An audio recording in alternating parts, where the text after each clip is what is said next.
শেখ হাসিনা ও আসাদুজ্জামান খান কামালকে নির্দোষ দাবি করে তাদের খালাস চেয়েছেন রাষ্ট্রনিযুক্ত আইনজীবী মোহাম্মদ আমির হোসেন। সকালে আন্তর্জাতিক অপরাধ ট্রাইব্যুনাল ১-এর আসামিপক্ষ যুক্তিতর্ক উপস্থাপনকালে এমন দাবি জানান তিনি। এ সময় তিনি বলেন, শেখ হাসিনা শিক্ষার্থীদের রাজাকার বলেননি, বরং ছাত্ররা তা ভুলভাবে গ্রহণ করেছে। পাশাপাশি শেখ হাসিনার উন্নয়ন কার্যক্রমের কথাও তুলে ধরেন এই আইনজীবী। বিস্তারিত আলাউদ্দিন আল আজাদের প্রতিবেদনে। জুলাই গণঅভ্যুত্থানে সংগঠিত মানবতাবিরোধী অপরাধের মামলায় সোমবার ট্রাইব্যুনালে ছিল আসামিপক্ষের যুক্তিতর্কের দিন। মামলায় রাষ্ট্রনিযুক্ত আইনজীবী মোহাম্মদ আমির হোসেন বলেন, শেখ হাসিনা নিরপরাধ, তার বিরুদ্ধে আনা অভিযোগের কোনো শক্ত প্রমাণ পাওয়া যায়নি। দাবি করেন শেখ হাসিনা ও সাবেক স্বরাষ্ট্রমন্ত্রী আসাদুজ্জামান খান কামালের খালাস।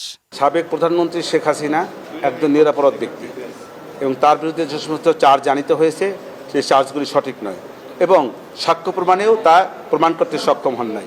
যেহেতু সাক্ষ্য প্রমাণে সক্ষম হনের আমার অভিমত, অতএব এই সাবেক প্রধানমন্ত্রী শেখ হাসিনা এবং আসাদুজ্জামান খান কামাল ওনারা খালাস পাবেন। সাক্ষ্য আইনের সমালোচনা করে তিনি বলেন, এ আইনে বিচার প্রক্রিয়া স্বচ্ছ হয় না, আর শিক্ষার্থীরা শেখ হাসিনার বক্তব্যের ভুল ব্যাখ্যা করেছে। শেখ হাসিনা তাদের রাজাকার বলেননি।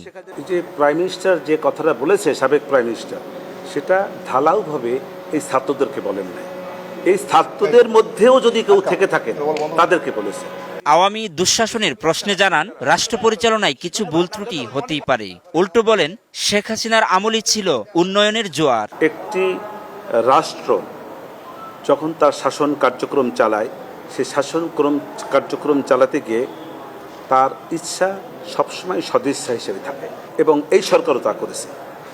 চেষ্টা করতে গিয়ে কিছু ভুল ত্রুটি হতেই পারে। একটি দেশকে মধ্যম আয়ের দেশ হিসাবে রূপ নেওয়ার যে তার সর্বোচ্চ প্রচেষ্টা এবং সে ঘোষণাও দিয়েছিল, এই যে বিষয়গুলি সেগুলোকে ইগনোর করে তাদের ত্রুটি বিচ্ছুতিকেই শুধু তুলে ধরেছে। এর আগে বুধবার ১৪০০ মানুষ হত্যার জন্য শেখ হাসিনার ১৪০০ বার ফাঁসির দাবি জানিয়েছিলেন চিফ প্রসিকিউটর মোহাম্মদ তাজুল ইসলাম।